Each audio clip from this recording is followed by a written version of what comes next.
परम सत्कार्यो गुरु प्यारी सात संगत जी, राधा स्वामी जी। सात संगत जी, बाबा जी के कुछ सत्संग घरों को अगर छोड़ दे तो लगभग सभी सत्संग घर शहरों से दूर एकांत में बने हुए हैं जी। सत्संग घर बनाने के लिए जब भी ज़मीन फाइनल की जाती है तो इस बात का खास ध्यान रखा जाता है जी कि सत्संग घर शहरों की भीड़ से हटकर और एक खुली और बड़ी जगह पर बनाया जाए। आज हम सब सत्संग घरों में तो जाते हैं, लेकिन कभी किसी ने ये जानने की कोशिश नहीं की कि जब शहरों से दूर जंगल जैसे इलाकों में सत्संग घर का निर्माण किया जाता है तो वहाँ सेवादार कितनी मेहनत करते हैं जी। और कई बार उन्हें बहुत सारी दिक्कतों का भी सामना करना पड़ता है जी। लेकिन सेवादारों की मेहनत तब रंग लाती है जब एक खूबसूरत सत्संग घर बनकर तैयार हो जाता है जी। और सत्संग घर बनने के कुछ समय बाद ही वहाँ आसपास की ज़मीनों के रेट भी बढ़ने लगते हैं जी। लेकिन इन सत्संग घरों में आने वाली दिक्कतों के बारे में जब आप सुनेंगे तो आप डर जाएंगे जी। और तब बाबा जी कैसे अपने सेवादारों को इन दिक्कतों से बाहर निकालते हैं उसको सुनकर आपको हैरानी भी होगी जी। एक जगह पर सत्संग घर बनाया जाना था और वहाँ उस शहर के बाहरी इलाकों में एक ज़मीन को सत्संग घर बनाने के लिए फाइनल किया गया जी। जिस जगह को फाइनल किया गया था वहाँ दूर दूर तक गांव वालों के खेत और जंगल थे जी। और जब ज़मीन की सब कागजी कार्रवाई पूरी हो गई तो डेरे से आदेश आया कि जो संगत नए बन रहे सत्संग घर में जाकर सेवा करना चाहती है वो बड़ी खुशी से जा सकती है जी। अब ये तो आप जानते ही हो कि बाबा जी के सेवादारों को तो बस कहने की देर होती है जी और सेवादारों के जत्थे उस जगह पर पहुंचने लग जाते हैं जी। उस सत्संग घर में जितने सेवादारों की ज़रूरत थी उससे ज़्यादा सेवादार वहां पहुंच गए जी।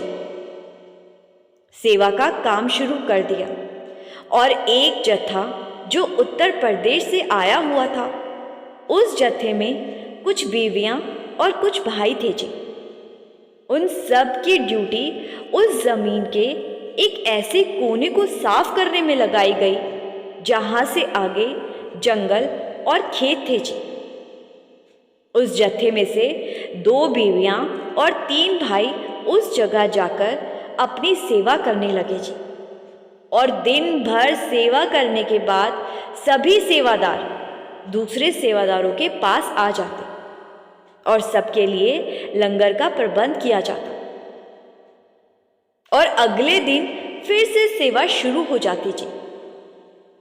4 दिन की इस सेवा में बहुत सारे जत्थे आए हुए, लेकिन दूसरे दिन उस जत्थे के उन 5 सेवादारों ने सेवा के दौरान कुछ महसूस किया जी। वो जहां सेवा कर रहे थे तो उन्हें बार बार महसूस हो रहा था कि उनसे कुछ दूरी पर झाड़ियों के पीछे कोई जानवर उन्हें देख रहा है जी।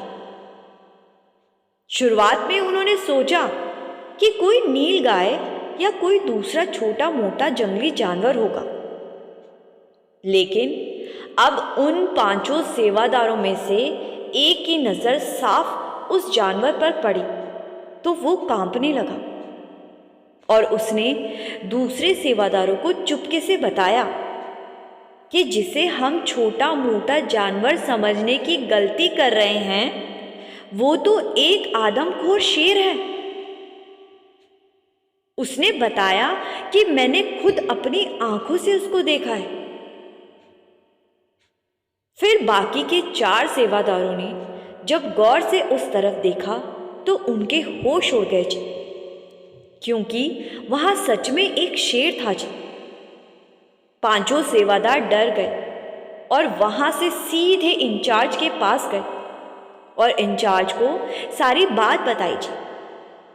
ये सुनकर इंचार्ज भी डर गया और इंचार्ज ने उसी टाइम आसपास के गांव वालों से बात की और पूछा कि क्या आसपास आपने भी किसी शेर को देखा है? तो गांव वाले कहने लगे कि जी नहीं, हमने आज तक यहाँ शेर को नहीं देखा और आपके सेवादारों को शायद गलती लग रही है कि वो कोई शेर था। वो जरूर कोई दूसरा जानवर होगा। लेकिन पांचों सेवादार कहने लगे कि जी गलती किसी एक की आंखों से हो सकती है। हम पांचों ने देखा कि वहां आदमखोर शेर ही था और हम उसका चेहरा भूल नहीं सकते। जब गांव वालों ने सेवादारों के मुंह से ये बात सुनी तो वो भी डर गए जी और उन्होंने सलाह दी कि जी अगर ये बात सच है तो आपको सेवा रोक देनी चाहिए।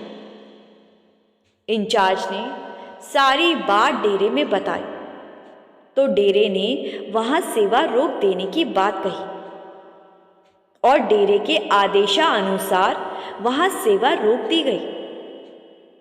और फिर 2 दिन के बाद डेरे से आदेश आया कि अब आप सेवा शुरू कर सकते हो, वहां कोई खतरा नहीं है अब।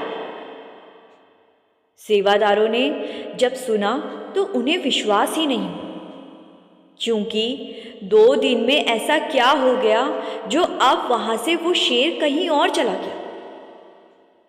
सेवादारों ने डरते डरते फिर से सेवा शुरू की, लेकिन डर के कारण सेवादारों का ध्यान में काम में नहीं लग रहा था।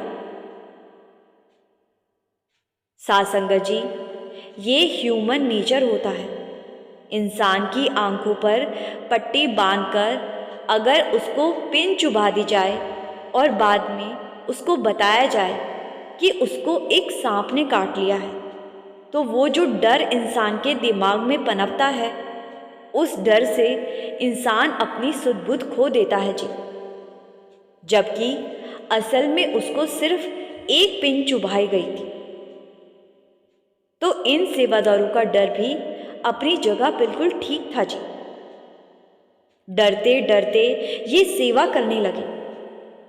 जब बाबा जी को इस बात की खबर लगी कि उनके सेवादारों के मन में डर बैठ गया है, तो बाबा जी ने सेवादारों का डर उनके मन में से निकालने के लिए एक खेल रचा।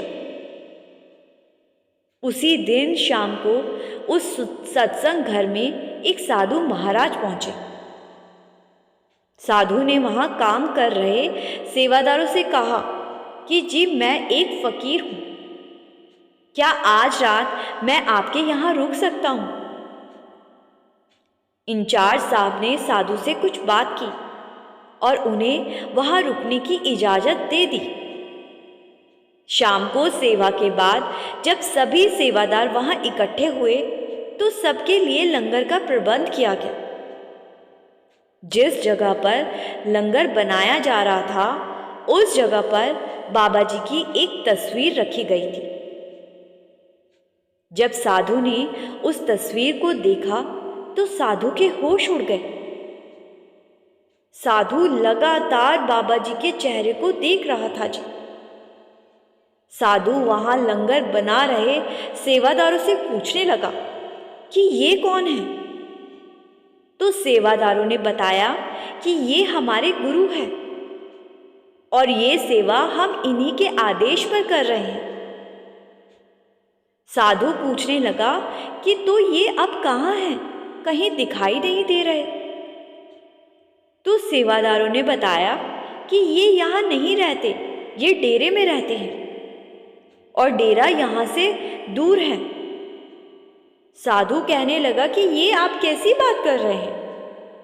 आज सुबह 4 बजे के आसपास जब मैं इस जगह से थोड़ी दूरी पर पहुंचा था तो मैंने इन्हें यहाँ जंगल में देखा था और इनके सामने एक शेर खड़ा था और जैसे ही जंगल की तरफ आगे बढ़े तो शेर भी इनके पीछे पीछे चलने लगा। ये देखकर मुझे बहुत हैरानी हुई, तो उस हैरानी के कारण मुझसे रहा ना गया और मैं भी इनके पीछे चलने लगा, क्योंकि ऐसा नज़ारा मैंने पहले कभी नहीं देखा था। जब एक आदमखोर शेर किसी इंसान की बात को समझ रहा हो। इसके बाद जंगल में बहुत दूर तक जाने के बाद इन्होंने शेर को कुछ कहा और शेर के माथे पर हाथ रखा। उसके बाद शेर वहां से बहुत दूर भाग गया और जंगल में कहीं गुम हो गया।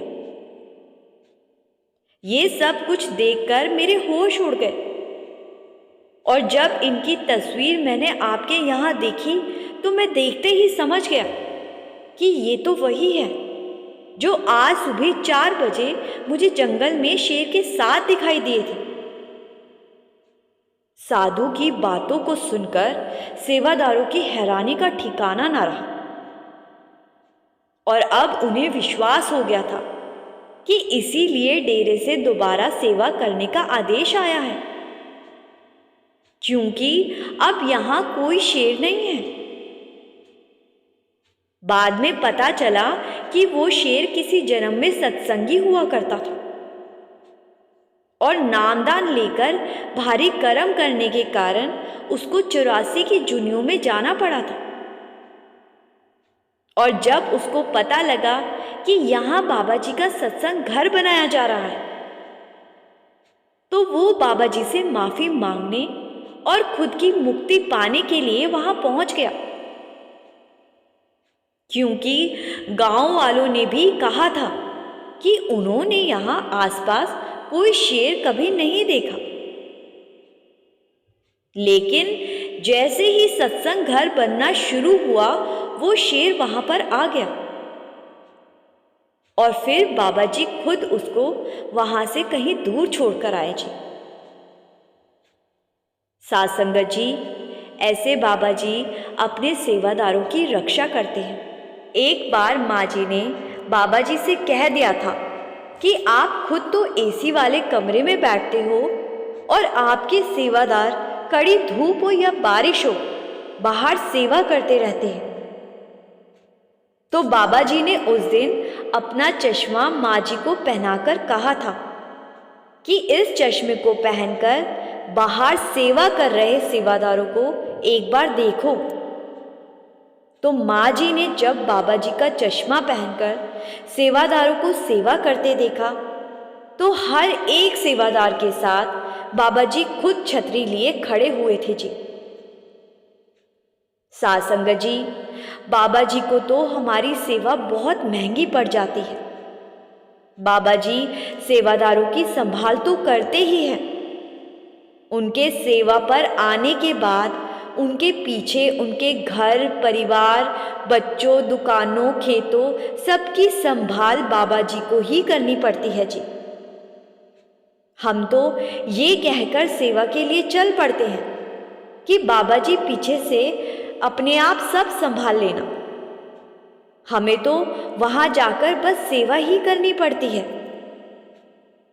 बाबा जी को तो ना जाने कितने जीवों और कितनी चीजों की संभाल करनी पड़ती है। एक बार एक भाई को सेवा का बुलावा आ गया और इस भाई की मिठाई की एक छोटी सी दुकान थी जी। और जब बुलावा आया तब दिवाली को सिर्फ 3 दिन बचे थे जी। और आप सब भी जानते ही हो कि मिठाई वालों के लिए दिवाली के 3 से 4 दिन सबसे इम्पॉर्टेंट होते हैं जी, क्योंकि इन 3-4 दिनों में मिठाई वालों की 3-4 महीने जितनी कमाई हो जाती है जी। लेकिन ये भाई सेवा का बड़ा पक्का था जी। इसने दिवाली की कोई परवाह ना की और दुकान को बंद करके दिवाली से 4 दिन पहले बाबा जी को बोलकर कि पीछे से आप अपने आप संभाल लेना, और अपने घर से निकलकर डेरे पहुंच गया जी। वहाँ 3 दिन की सेवा की और दिवाली से एक दिन पहले रात को वापस घर पहुँच गया जी। घर में पत्नी कहने लगी कि सेवा तो बाद में भी हो सकती थी, लेकिन आप नहीं माने और डेरे चले गए। दिवाली पर हमारी कितनी कमाई हो जाती ये तो आप जानते ही हो ना, लेकिन आपकी वजह से अब हमारी दिवाली खराब हो गई। सेवादार कहने लगा कि वो मेरी नहीं बल्कि बाबा जी की दुकान है। मैं तो वहाँ एक नौकर हूँ। उनका आदेश हुआ कि दुकान बंद करके डेरे आ जा, तो मैं डेरे पहुँच गया। अब नौकर की तनख्वाह मालिक कहाँ से देगा, ये तो मालिक को ही पता। मैं क्यों टेंशन लूँ। ये कहकर सेवादार दिवाली वाले दिन जाकर दुकान पर बैठ गया जी। और दुकान खुलने के 1 घंटे बाद ही एक सरदार जी दुकान पर आए और मिठाई का एक बहुत बड़ा ऑर्डर देते हुए कहने लगे कि ये ऑर्डर दिवाली के लिए नहीं है, बल्कि मेरी बेटी की 3 दिन के बाद सगाई है, इसीलिए मुझे कोई जल्दी नहीं है। तुम 3 दिन बाद मुझे मेरा ऑर्डर दे देना और 15 दिन के बाद शादी है। शादी की मिठाई का ऑर्डर तुम 10-12 दिन में मुझे दे देना। साथ संगत जी, सरदार जी ने इतना बड़ा ऑर्डर दिया था कि 3-4 महीने की कमाई तो क्या, साल भर की कमाई इस ऑर्डर से पूरी हो गई जी।